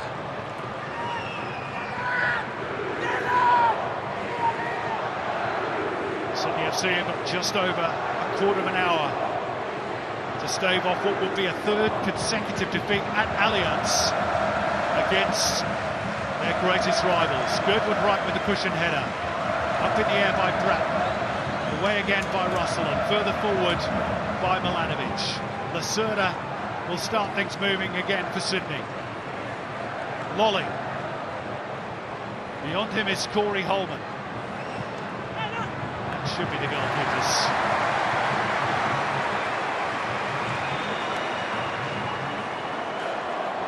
Sapsford probably wouldn't have got his chance tonight, or at least not early in the game, had it not been for Brandon Borello's injury. But he's grabbed it with both hands. Marcus Yunus, I can tell you by the way, has put the bib back on. Marco Rudanas thinking he doesn't need to make that change now. But they have the advantage. The onus is on Sydney FC.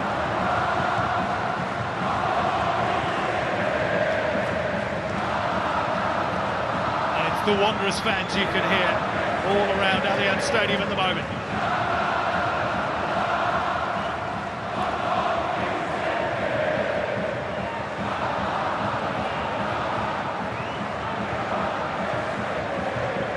Thomas has just become the latest player to take a seat with a problem.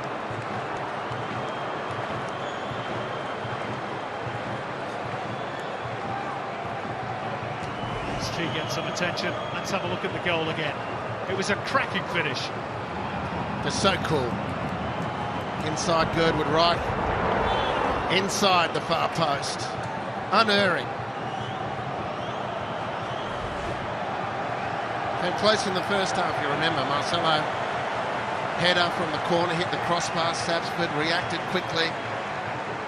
Headed the rebound and forced a scramble from Andrew Redmayne.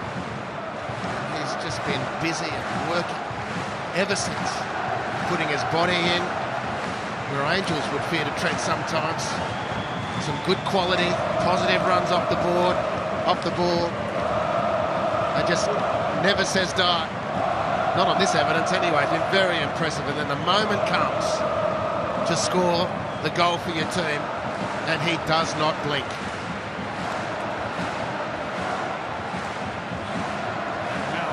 Tele must be ruining those missed opportunities that his team had. It's all red and black at the moment inside Allianz.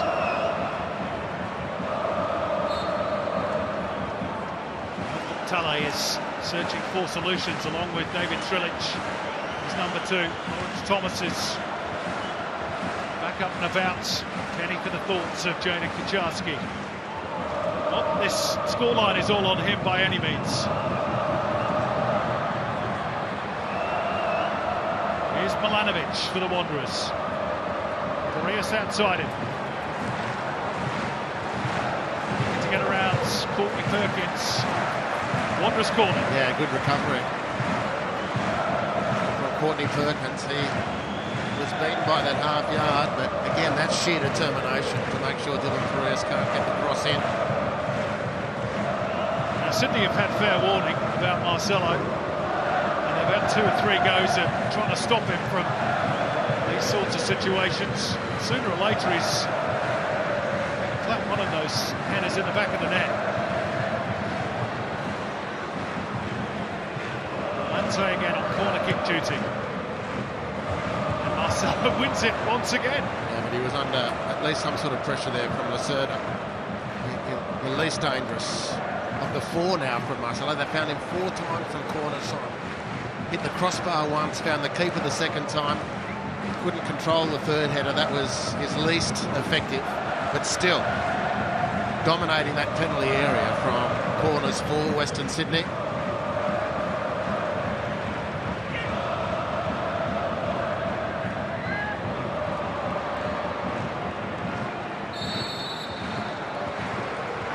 King in the back for the foul on Tapwood.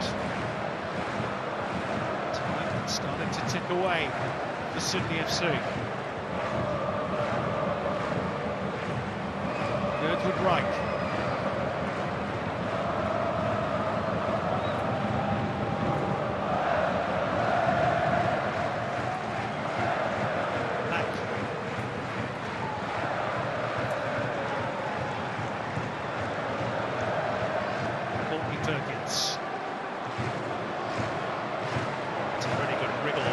Trouble by Anthony Caceres. Grant for Lolly. Good football by Sydney. Joe Lolly.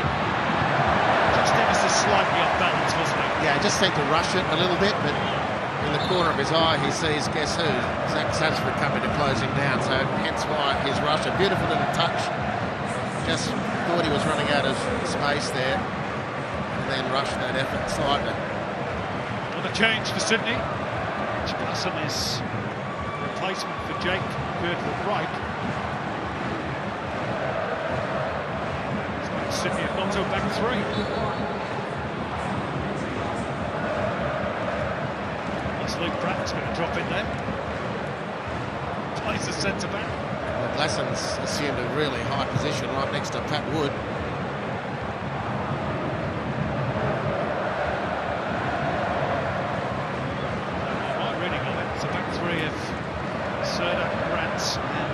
Perkins for Sydney. Trying to go for it. Talais too. Good turn. Good strike. Tapwood's there for the follow-up.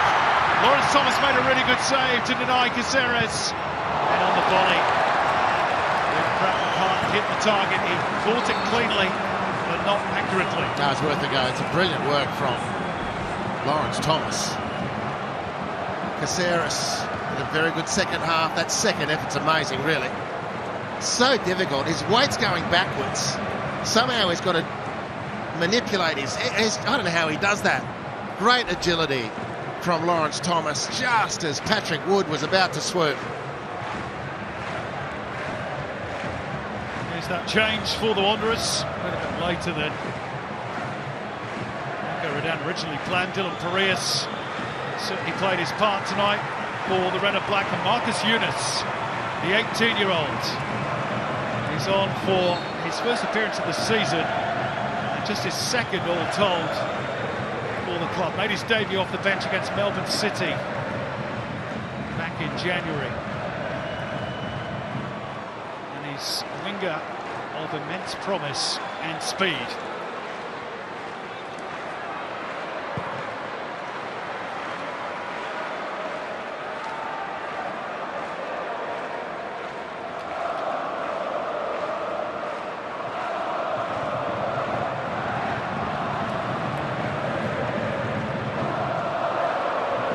Joe Lolly. There's a bit of room on the left, but Joe Lolly can't find Robert Mack. Tate Russell wasn't playing at that one.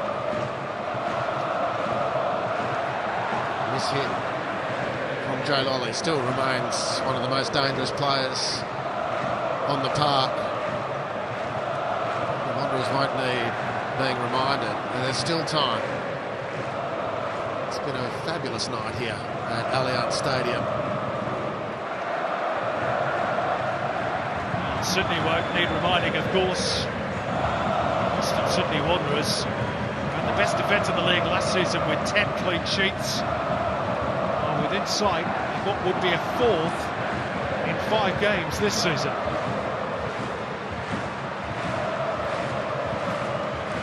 A touch of good fortune at times this evening, but when your defence is consistently that good, perhaps you earn that luck.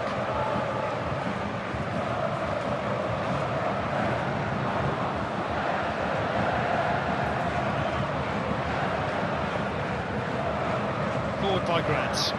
Ullman, Wood, Glasson, Lolly, the cutback, it's Glasson, a lot of bodies in the way. Well, Sydney got in each other's way. Eventually they have to settle for a corner as somehow the Wanderers survive. They can't believe it. That's another great chance, good attack. Lolly cutting this one back, Glasson firing it in goal, and there's just too many players, really. It was Holman who looked to head the ball towards the goal. Caceres gets in the way. Here's the corner. Away by Eunice, and Pratt can't get over the top of it. And those in red and black behind the goal will keep that ball. They're in no hurry to give it back. Thomas is down again. It's twice in the last 5 or so minutes. He's got a problem with that right thigh area, and the last thing Marco Redan needs is another injury. And they've got a rookie on the bench, Jack Gibson, who's only 20, yet to make his debut in the competition. And he re-signed for the club from Marconi Stallions during the off-season. I don't quite know what the issue is with Daniel Margosh at the moment, but he's not appeared on the bench so far this season. According to the Paramount Plus Player Index, Lawrence Thomas is the outstanding player. I dare say, had his error been punished as it probably should have been by Jadon Kucharski, he might not have been. The save from that error is actually what's probably shot into the top of the pops. And he's been telling tonight. Made some good saves. Will he be able to hang on?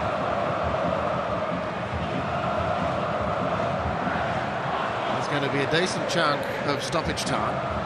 It's twice now Thomas has gone down. Solo having a bit of treatment as well. He's taking advantage of the fact that the physio is on the field. There's Jack Gibson, just making sure he's ready if required. Lawrence Thomas is going to continue for the moment. Interesting that he's the one taking the restarts as well. I thought for all money a defender would have taken that, but not so. It's been a tough game for both teams.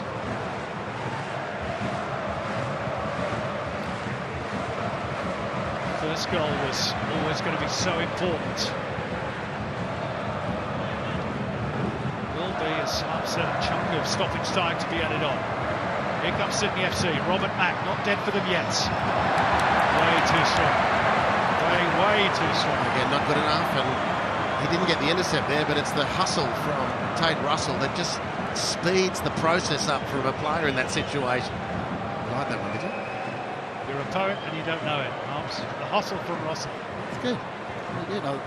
Sometimes I do wonder if you listen, but you obviously are. Occasionally. Anyway, back to the football. The point is, Robbie Mack, great quality, but his mind's rushing because Russell is closing that space down. And in the end, he forces that miscue.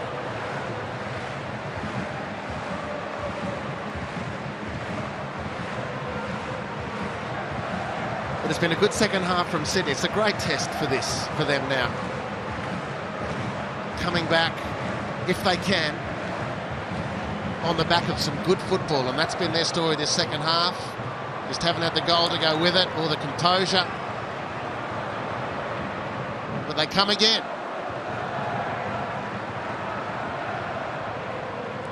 Russell sees it upfield, but only as far as Courtney Perkins.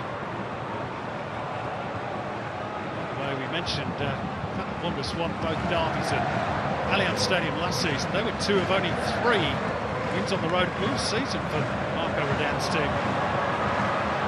One on the road since their last derby success. It's something that they have to resolve this season. This is Marcus Eunice. Well, I'll tell you what, he was clear there. This is going to be a card. And remarkably, it's the first booking of the derby. Didn't the youngster do brilliantly then? Carried the ball on the angle. sensitive to the opportunities around him, dragged in 2 Sydney players and then looked to sink them. And he did. Mission accomplished. Courtney Perkins in the book. Could have been worse for Sydney. Might still be, of course. Free kick in a handy position for the Western Sydney Wanderers. Wanderers want to make a change before this free kick is taken. Or do they? No, they've decided to hang fire. Dylan Chikluda is going to be with us shortly, but in fact that change is made. Marcus Antonsson has wandered off. Dylan Chikluda is with us. Goal ruled out by VAR, of course, in the first half. Antonsson. Here's the free kick, and that would have been a spectacular way to end or decide the derby from Jorem Hendricks, but a little bit too much elevation from the free kick. And Sydney remain with a chance. Chikluda chasing back, eager to get involved, but he's committed the foul. Too eager. That's a belting ball, I'll tell you something, Solomon, from Lacerda to find Robbie Mack. A belting ball. But he was going nowhere particularly, and he had 2 Wanderers on him, and Chikluda couldn't help himself. There's an opportunity now for Sydney where there probably wasn't one. It's that mistake by freshly introduced substitute, about to prove costly for the red and black. Robert Mack to deliver the free kick. Courtney Perkins at the back post. It goes towards the near, and Sapsford sees it out. To roars of approval for those wearing red and black. But the Wanderers have sat off. Bratton allowed to carry it forward. Holman. Courtney Perkins. Lolly. Needed better quality again from Joe Lolly. And now the Wanderers could spring forward. If they could find Milanovic, they would have been through, but wasn't the requisite quality from Marcus Eunice. All that from Hendricks. That would have been a specky low percentage. That's unfortunate for Eunice. Did well his first possession. Could have sealed the game with that second possession. Milanovic would have been away. 7 minutes added on. Into the second of those. Mack. Courtney Perkins. Ryan Grant to try and float it, but there's nobody there for Sydney. More cheers from behind that goal that Sydney FC are attacking, and Tele just wanders away in disgust.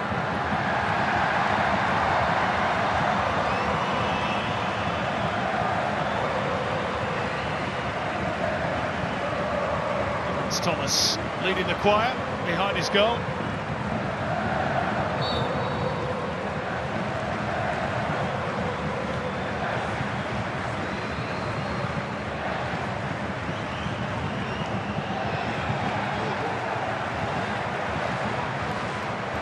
And his throw. Slightly quizzical look from Courtney Perkins.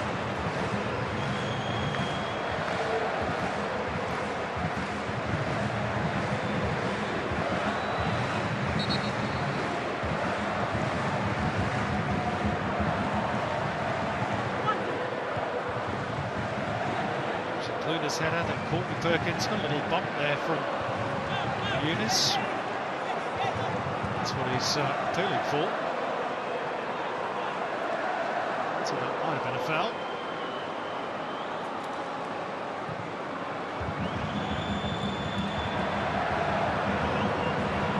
Milanovic, Sapsford. Grant's not going to prevent the corner, which the Wanderers will be in no particular hurry to take.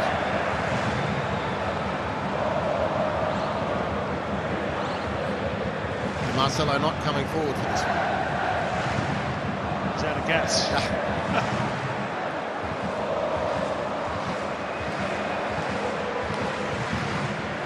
Well, they're two great friends, Marco Redan and Tele.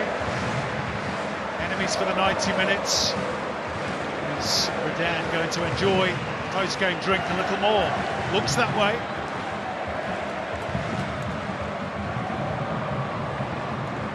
This will take the gift of another corner. There's no great ambition about what's coming. You want the ball, Sydney, you come and get it. They collapse like a pack of cards there, the two Wanderers players. And Sydney quickly on with it. Roared on by their fans. Still a little bit of time, not much of it. And to salvage a point. Brought down by Lolly. Did he use an arm? He did. Frustration for Sydney FC.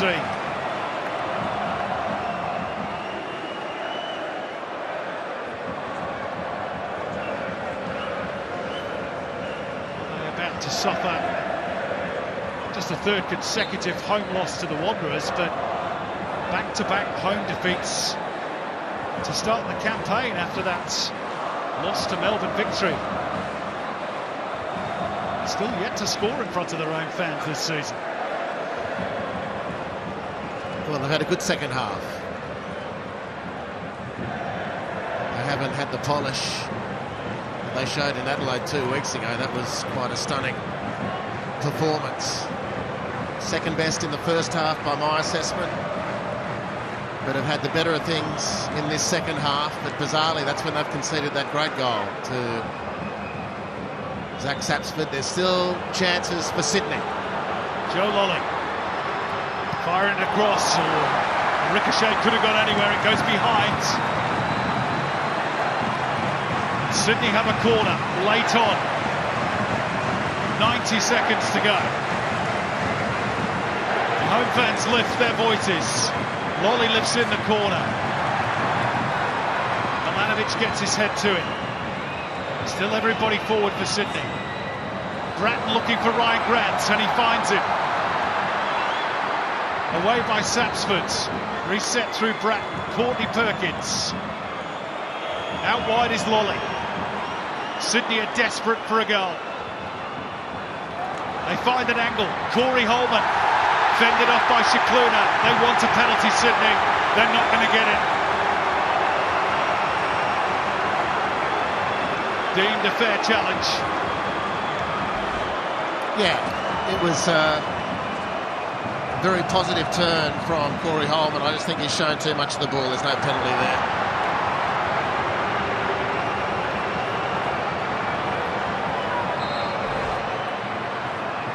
Well, you can understand the appeals so late on in the game. It looks as though the Wanderers have done enough. How much more time to be added on, if any, after the 7 minutes have been played? Can't be too much. Here's Eunice. They could seal it here if he could have slipped the ball through for Milanovic. Hendricks does so brilliantly. This is Sapsford's. It's going to be a Wanderers corner. Is there going to be time for it to be taken? Hendricks almost down on his feet. He's had a super game in midfield for the red and black. And Alex King calls time. Marco Redan holds his arms out in acclaim. Yet again, they have won at Allianz. The Wanderers make it 3 wins on the spin at this venue, thanks to Zach Sapsford. As they roar back to the top of the league, despite that injury to Brandon Borello. His replacement proved the difference, and they maintain their unbeaten start to the campaign.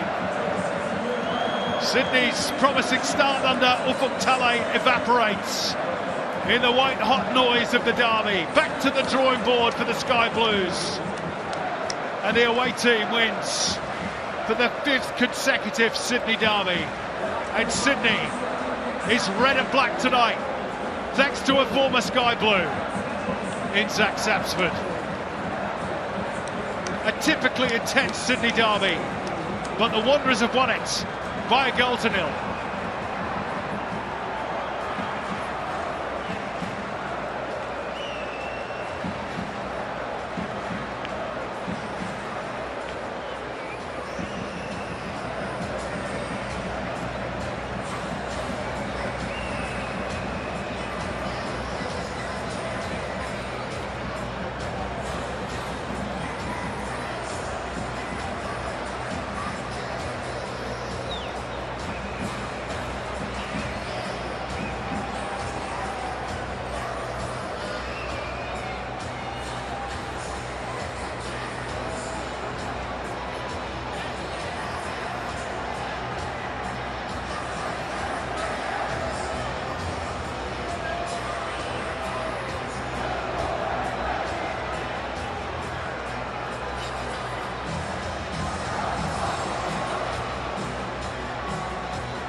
Oh, he's just getting a hug from Brandon Borello, the man he replaced. Unbelievable. But look at the love for this guy. What does that mean to win a derby? You got it so loud behind you. You must be stoked with that performance, but buzzing. I mean, it's what I dreamed of, really.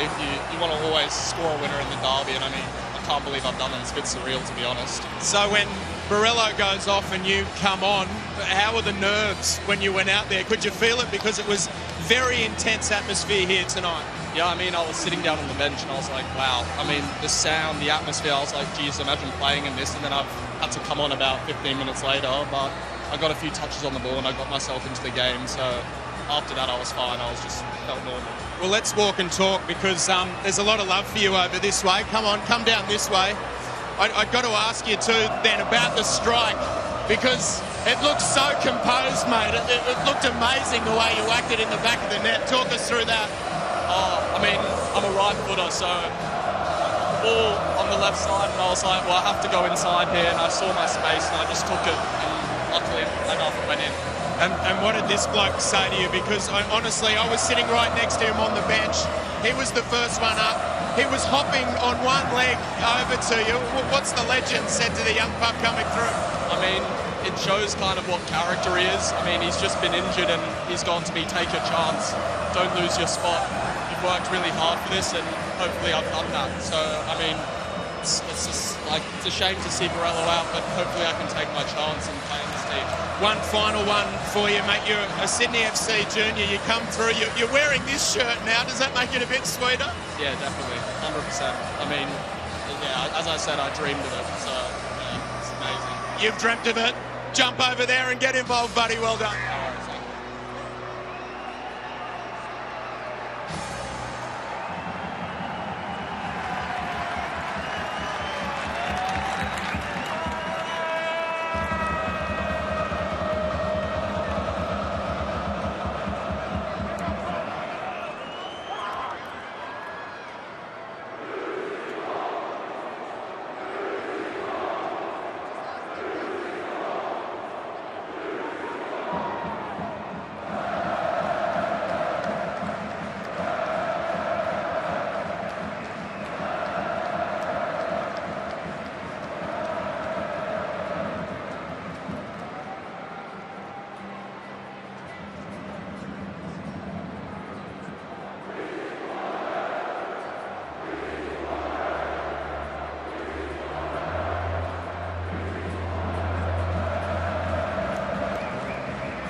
Yeah, Luke, wow, what a second half you guys had. You had so many great opportunities. It just wasn't to be.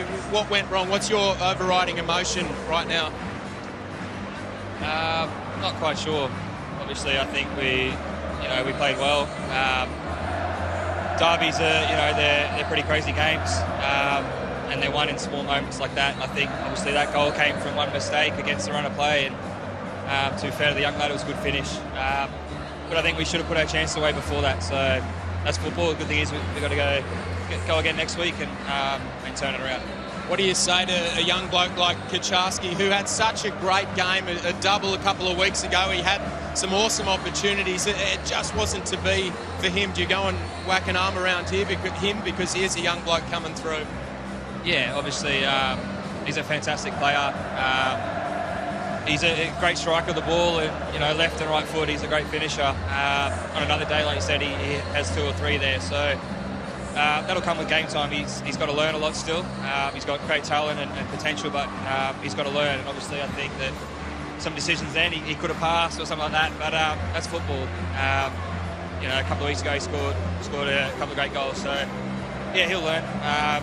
Just disappointing at this stage. Hard luck, mate. Thanks for talking to us. Cheers.